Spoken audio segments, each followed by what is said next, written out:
différentes parce que c'est deux époques totalement différentes. Nous, à notre époque, il n'y avait pas prolifération de chaînes de télévision lorsque j'ai créé Vidéosport à TV2.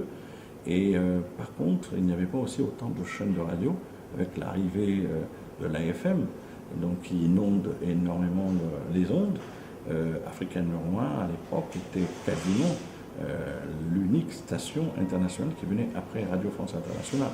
Mais en termes d'audimat, à notre période et notre génération, nous avions battu un audimat, RFI, le service des sports. Donc il y avait une équipe très dynamique, parce que c'est une question d'équipe, hein, d'abord. Nous avons parcouru quasiment tout le continent. Nous étions des pionniers pour mettre en place tout ce qui est câblage, parce qu'à l'époque, les stades africains n'avaient qu'un seul réseau qui arrivait, c'est le réseau de la radiodiffusion nationale.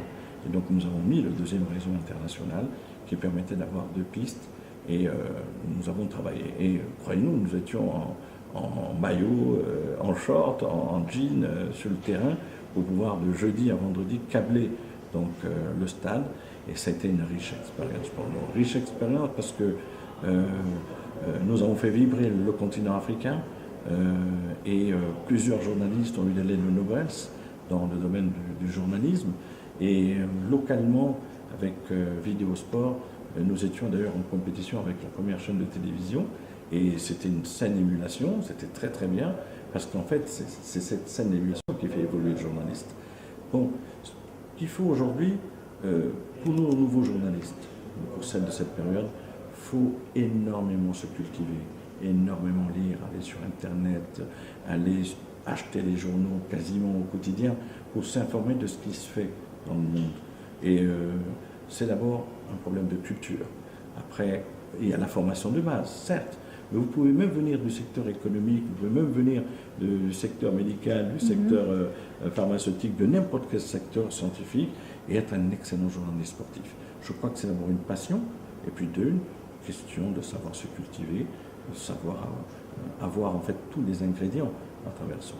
Et l'avenue aujourd'hui de toutes ces chaînes de télévision font en sorte que vous ayez moins de personnes en train de suivre les chaînes locales si elles ne sont pas performantes. Donc pour être performante, il faut avoir un journaliste qui soit à la pointe de l'information sportive. C'est d'abord la première exigence.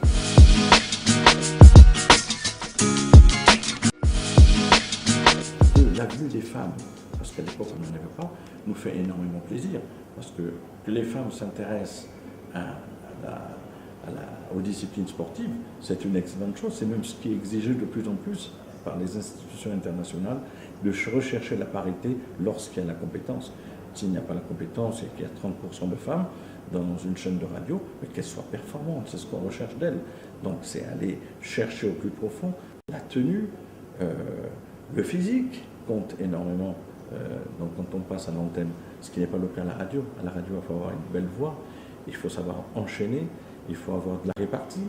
Et puis là aussi, la culture est quelque chose d'incommensurable. Il faut l'avoir.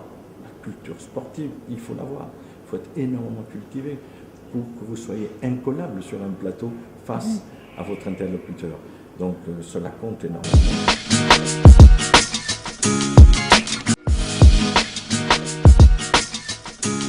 Ça va se remettre en question dans ce milieu. Participer à des stages de recyclage, des stages de formation, pour vous mettre au parfum de ce qui se fait de mieux dans le monde entier.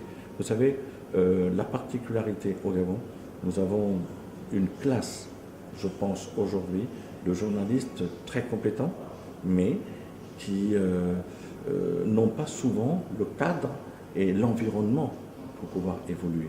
Je crois qu'on devrait mettre ces bases, les responsables de chaînes de télévision, des médias, devraient mettre un cadre de travail approprié pour que nos journalistes également s'épanouissent dans ce cadre de travail. Ça, c'est très important.